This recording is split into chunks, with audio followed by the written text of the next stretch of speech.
फिर से मेरी कोशिश व्यर्थ गई। फिर से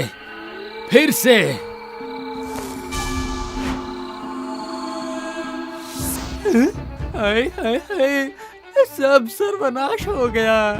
हे माँ, अब आप ही इसका न्याय कीजिए।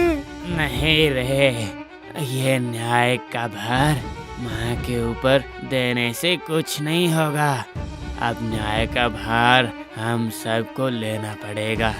क्या मतलब? आप क्या बोल रहे हैं चाचा जी? महाराज भी तो उस गुनहगार को नहीं पकड़ पा रहे हैं, तो आप भी बताइए हम लोग क्या करेंगे? कुछ तो करना ही पड़ेगा। ठीक कह रहे आप, हम सबको मिलकर एक उपाय ढूंढना ही पड़ेगा। अच्छा सा, मैंने एक उपाय सोचा है।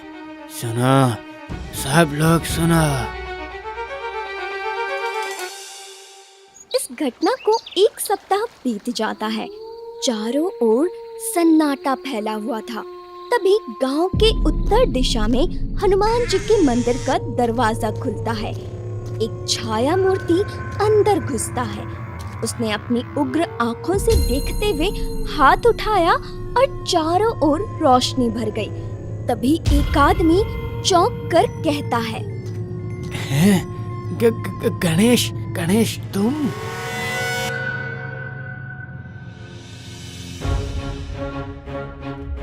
पापी, मूर्ख, तुम्हारी इतनी हिम्मत! मुझे माफ कर दीजिए महाराज। चुप शैतान! बता, तुझसे ये धर्म के विरुद्ध का काम किसने करवाया? किसके लिए काम करता है तू? मैं किसी के लिए काम नहीं करता हूँ महाराज, ना ही किसी के साथ काम करता हूँ। मेरा विश्वास कीजिए। विश्वास? तुझ जैसे पाखंडी पर विश्वास करूँ मैं? अब मैं आखिरी बार पूछ रहा हूँ तुझसे, बता, कौन तुझसे ये काम करवा रहा है? बता। महाराज विश्वास करो, सच कह रहा हूँ। मैंने किसी के लिए काम नहीं किया है। ये मैंने ये काम सिर्फ उस हीरे को पाने के लिए किया है। कौन सा हीरा? वो हीरा जिसको बुढ़िया कांता ने एक मूर्ति के अंदर छुपा कर रखा था। बुढ़िया कांता मतलब वही ना जो पहले इस गांव में बड़ी बड़ी मूर्तियां बनाया करती थी? लेकिन मैंने सुना था कि वो तो मर गई है। इसीलिए तो मैं ये जान नहीं पाया कि वो हीरा कौन सी मूर्ति के अंदर है, और इसीलिए मैं हर एक मूर्ति को तोड़ कर देख रहा था। ये कैसी अजीब बात है? कांता को हीरा कहाँ से मिला होगा, और अगर मिला भी तो कहाँ छुपा कर रखा था? तभी उसी समय गांव वालों के बीच से हरीश आगे आया और सबसे बोला, महाराज, शायद मुझे पता है कि आखिर वो हीरा कहाँ है। गणेश, तुम यहाँ? तुमने नहीं सोचा था ना कि मैं यहाँ आ सकता हूँ, लेकिन शायद बुढ़िया कांता यही चाहती थी, है ना? इसलिए चोट लगने के बावजूद मैं यहाँ हूँ। कोई मुझे बताएगा यहाँ क्या हो रहा है? मुझे कुछ भी समझ में नहीं आ रहा है। मैं आपको सब कुछ बताता हूँ महाराज। इस गांव की उत्तर दिशा में एक छोटे से घर में कांता नाम की बुढ़िया रहती थी। कभी कभी गांव के मंदिरों के लिए अच्छी बढ़िया मूर्तियां बनाती थी, लेकिन उम्र ज्यादा होने के कारण कोई भी उन्हें काम नहीं दे पाता था। उधर उनकी जमा पूंजी भी खत्म होने लगी थी और उनका गुजारा करना मुश्किल हो गया था। उनके पास एक भी रुपया नहीं बचा था। और एक दिन, गणेश बेटा, ओ गणेश बेटा, थोड़ी देर इधर आना जरा। क्या हो गया? है बुढ़िया, सुबह सुबह इतना चिल्ला क्यों रही है? क्या हो गया है? बेटा, बहुत दिनों के बाद गुड़िया बनाने का काम आया है मेरे पास। अगर मैं गुड़िया बना देती तो कुछ दिन मेरे खाने का इंतजाम हो जाता। तो तुम खाना खाओगी या उपवास करोगी? ये सब तुम मुझे क्यों सुना रही हो, बताओ? बेटा, तुम तो मछली पकड़ने के लिए तालाब जा रहे हो। अगर मेरे लिए वहाँ से थोड़ी मिट्टी लेते आते तो कितना अच्छा होता बेटा। तो क्या तुमने मुझे अपना नौकर समझ रखा है क्या? आज मिट्टी लाने के लिए बोल रही हो, कल पानी लाने के लिए बोलोगी। मुझसे ये सब नहीं होगा। अरे ऐसा मत कहो बेटा, तुम तो मेरे पोते जैसे हो। अगर इस बुढ़िया की थोड़ी मदद कर दोगे तो तुम्हारा भला ही होगा। मेरे अच्छे बुरे की चिंता तुम्हें करने की जरूरत नहीं है। तुम बस अपना सोचो। पता नहीं कहाँ कहाँ से आ जाते हैं ये। चला गया, ये लड़का चला गया। छोड़ो, जाने दो। अब मैं खुद ही कष्ट करके मिट्टी ले आती हूँ।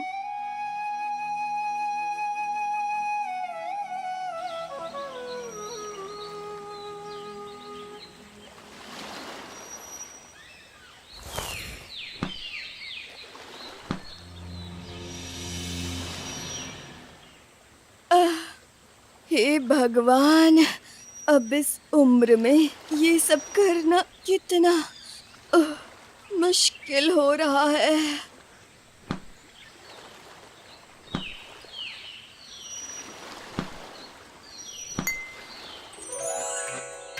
उफ, हे भगवान, अब ये क्या दिखाई दे रहा है?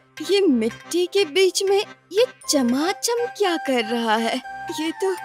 ये तो कांच का टुकड़ा लग रहा है, लेकिन ये इतना चमक क्यों रहा है? लगता है महंगा है काफी। हाँ, अगर टुकड़ा यहाँ पर है, मतलब वो चीज भी यहीं पर होगा। हाँ, देखती हूँ। ऐसा कहकर बुढ़िया कांता और मिट्टी खोदने लगती है। उनके हाथ में बतख के अंडे के आकार का हीरा आता है। बुढ़िया कांता तब हीरे को आश्चर्यचकित होकर देख रही थी। हाथ में हीरा लिए बहुत देर तक वो इधर उधर करके देखती है, पर उसे कुछ समझ नहीं आता है। अब मैं इसे लेकर जौहरी के पास जाती हूँ, देखती हूँ वो क्या कहता है।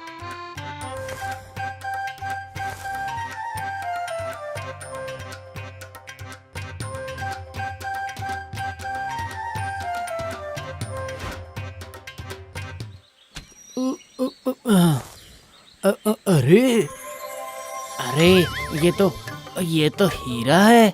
बुढ़िया तुझे कहाँ से मिला ये बता। क्या कह रहे हो? ये हीरा है? कोई ऐसा वैसा हीरा नहीं, ये बहुत ही उच्च गुणवत्ता वाला हीरा है।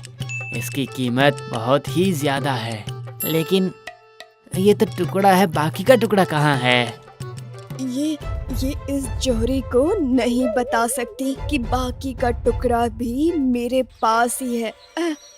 मुझे ये टुकड़ा नदी किनारे मिट्टी खोदते समय मिला बेटा। बाकी का कहाँ है मुझे कैसे पता होगा? समझ गया। तो क्या ये तुम्हें बेचना है? मैं गरीब बुढ़िया हूँ, इसे बेचकर जो कुछ भी मिलेगा उससे मैं 2 वक्त की रोटी का इंतजाम कर लूंगी, बस और क्या। ठीक है। ये लो ये लो, ये पैसे भी ले लो। हाँ।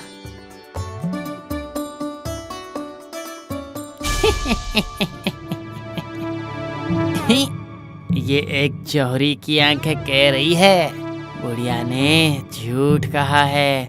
बाकी हीरा भी उसी के ही पास है।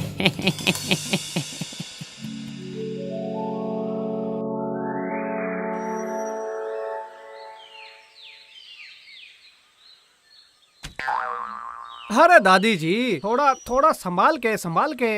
अगर थोड़ी सी चूक हो जाती तो अभी यहाँ ढेर बन जाते। कौन? हरीश?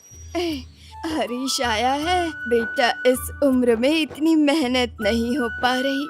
अरे तुम्हें भी ये नहीं पता? मैं तो तुम्हारे घर के सामने ही रहता हूँ, जरूरत पड़े तो कभी बुला लिया करो। आहा बेटा, तुम खुद कितनी मेहनत करते हो और बचपन से ही तुम्हारा एक पैर कैसे बेकार है। अरे एक पैर बेकार है तो क्या हो गया भला है? मेरे पास 2 हाथ और एक पैर तो सही सलामत है। आप इतनी मेहनत करके मिट्टी लेने के लिए मत आया कीजिए। सब किस्मत का खेल है बेटा। एक समय में ये बुढ़िया कितनी मूर्तियाँ बनाया करती थी और आज देखो कोई खबर तक नहीं लेता।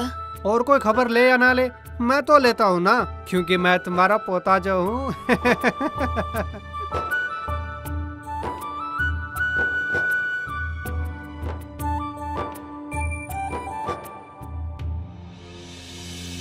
हे भगवान, मुझे ये कैसी मुसीबत में डाल दिया। मेरे जैसे गरीब के घर में ये राजा महाराजाओं का सामान अच्छा लगता है क्या? क्या करूं अब? नानी, नानी, नानी, नानी, ओ नानी, वो आपको मिट्टी की गुड़िया बनाने के लिए जो कहा था मैंने, वो हो गया है? वो अभी तक नहीं हुआ बेटा। अकेले ही मिट्टी ला के सब करना पड़ रहा है ना मुझे, इसलिए थोड़ी देर हो गई। ये आपको थोड़ी देर लगती है? अरे आज 3 दिन हो गए कहकर, और जब आप नहीं कर सकती थी तो पहले ही मना कर देती ना मुझे। कर क्यों नहीं पाऊंगी? उम्र हो गई है तो बस थोड़ी कमजोर हो गई हूँ। वो मुझे बस 2 दिन और दे दो, जरूर बना दूंगी। और इन 2 दिनों में मेरी बेटी कैसे खेलेगी बताइए तो? इसी वजह से अब आपको कोई काम नहीं देता है। अरे ऐसा मत कहो बेटा, मैं तो कह रही हूँ कि बना दूंगी। नहीं, और कोई जरूरत नहीं, अब मैं किसी और से बनवा लूंगी। पैसे फेंकने से सब काम हो जाते हैं।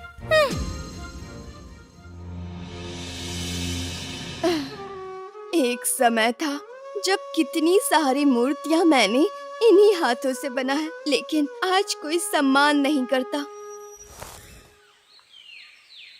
दादी माँ, ओ दादी माँ, अभी तक खाना नहीं हुआ क्या आपका है? अरे हरीश, क्यों, क्या हुआ बेटा? अरे ये देखो, मैं आपके लिए ढेर सारी सब्जियाँ और मछली की तरी लेकर आया हूँ। अरे बेटा, ये क्या किया तूने? एक तो तेरी काकी पहले ही तुझे ठीक से खाना नहीं देती है, और जो भी दिया वो सब तुम मेरे लिए क्यों ले आए? अरे आज मैंने चाची का सारा काम कर दिया है ना, तो चाची ने मुझे खाने के लिए मछली दी है, और मैं जल्दी जल्दी तुम्हारे लिए लेकर भी आ गया हूँ। चलिए चलिए, दोनों मिलकर साथ में खाते हैं। आहा बेटा, जरूर पिछले जन्म में तुम मेरे पोते रहे होगे। हाँ, मेरे पोते होगे। क्यों, इस जन्म में नहीं हूँ क्या मैं? अगर ऐसे बोलोगे तो मैं बात नहीं करूँगा। इस तरह हरीश हमेशा बुढ़िया की देखभाल किया करता था। खुद भूखा रहता था, लेकिन उस बुढ़िया को खिला देता था। उधर गणेश बुढ़िया के बगल वाले घर में ही रहता था, लेकिन वो बुढ़िया को हमेशा नीच दृष्टि से देखता था। बुढ़िया ने भी मन में सोच लिया था कि वो हीरा किसको देना है। अच्छा हरीश, तुम बार बार मेरे लिए कभी वो जो लाते हो, अगर तुम्हारी काकी को पता चला तो तुम्हें डांटेंगी बेटा। तो डांटने दो ना, ये सब बातों से मुझे बुरा नहीं लगता। अच्छा हरीश, शहर जाकर अच्छे से इलाज कराने से क्या तुम्हारा पैर ठीक हो जाएगा? अरे दादी, उसमें बहुत सारे पैसे लगते हैं। यहाँ चाची जी के घर में रहकर 2 वक्त की रोटी भी नहीं मिल पाती है ठीक से, और शहर जाकर इलाज करवाऊं मैं? हरीश, आज मैं तुम्हें एक चीज देना चाहती हूँ। ये लो। मिट्टी की मूर्ति? मुझे मिट्टी की मूर्ति क्यों दी है आपने? क्यों दिया दादी? ये सब छोड़ो, पहले मुझसे वादा करो तुम में से कभी खराब नहीं होने दोगे, और इसके बारे में किसी को नहीं बताओगे। ये साधारण मूर्ति में आखिर ऐसा है क्या? ये मूर्ति कोई साधारण मूर्ति नहीं है हरीश। समय आने पर तुम्हें खुद पता चलेगा। ठीक है दादी माँ, ठीक है। महाराज, मुझे बस इतना ही पता है, लेकिन मुझे पता है इसके बाद की घटनाएं गणेश को अवश्य मालूम है। गणेश, जो भी पता है वो सब सच सच बता दो। अगर कुछ छुपाओगे तो तुम्हारे लिए मुश्किल होगा। कुछ दिन के बाद उस जौहरी के साथ मेरी मुलाकात हुई थी। बातों बातों में उसने मुझसे कहा था कि बुढ़िया के पास एक हीरा है, लेकिन उसने वो हीरा कहीं छुपा कर रखा है। यही सब सोचते हुए मैं बुढ़िया के घर के सामने से गुजर रहा था। अचानक मैंने देखा कि बुढ़िया मुझे बुला रही है। उसके पास जाकर मैंने उससे पूछा, क्या हुआ, क्यों बुलाया मुझे?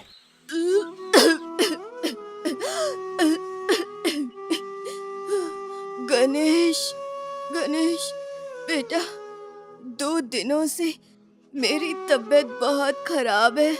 शायद मैं मरने वाली हूँ लगता है। हाँ, वैसे तुम्हारी उम्र तो कम नहीं है बुढ़िया। और कितना जीना चाहती हो तुम? सुनो ना, क्या तुम वो हरीश को एक बार बुला दोगे? उससे कुछ जरूरी बात करनी है मुझे। हैं? मैं क्या तुम्हें कोई डाकिया दिखता हूँ क्या? बताओ, कुछ काम धंधा तो है नहीं, हरीश को बुलाना पड़ेगा। मैं तुम्हारे आगे हाथ जोड़ती हूँ, बस एक बार हरीश को बुला लो। मुझे उससे जरूरी बात करनी है। ऐसी क्या बात है? ऐसी हालत में भी उसे हरीश ही क्यों चाहिए? ऐसी कौन सी बात है? कुछ संपत्ति के विषय में, या फिर जौहरी ने जो मुझे बताया था उस बारे में तो नहीं बताना चाहती है?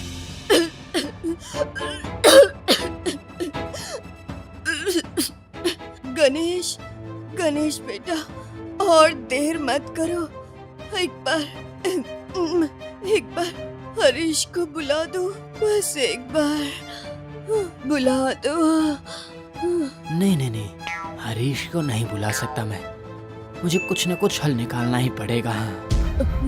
हरीश, एक बार हरीश को बुला दो। बुढ़िया, मैं क्या कह रहा हूँ, तुम्हारी हालत बिल्कुल ठीक नहीं है। अभी हरीश को बुलाने जाऊंगा तो और तुम्हें कुछ हो गया तो उससे अच्छा कि तो तुम्हें जो भी कहना मुझे कह दो, मैं हरीश को बता दूंगा। हीरा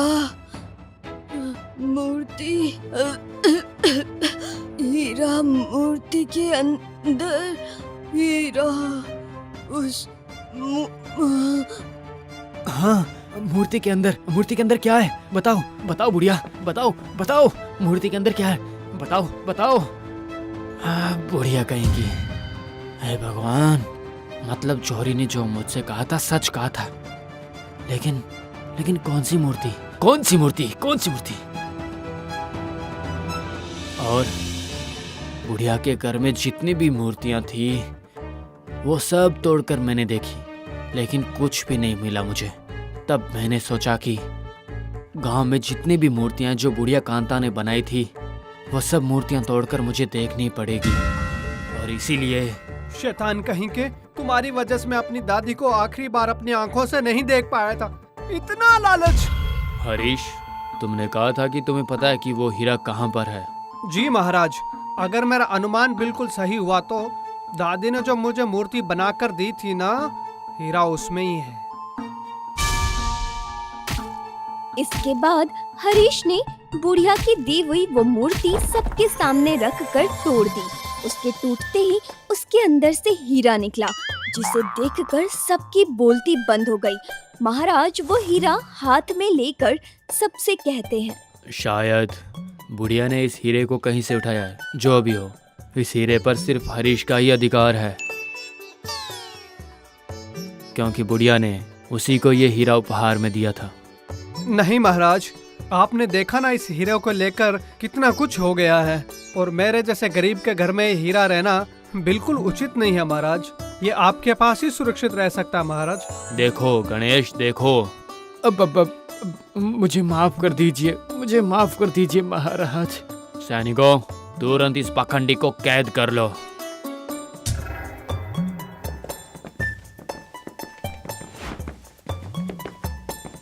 और हरीश, आज से तुम्हारे पूरे इलाज की जिम्मेदारी राज्य लेता है और तुम्हें मैं राज्य में कर्मचारी बनाता हूँ।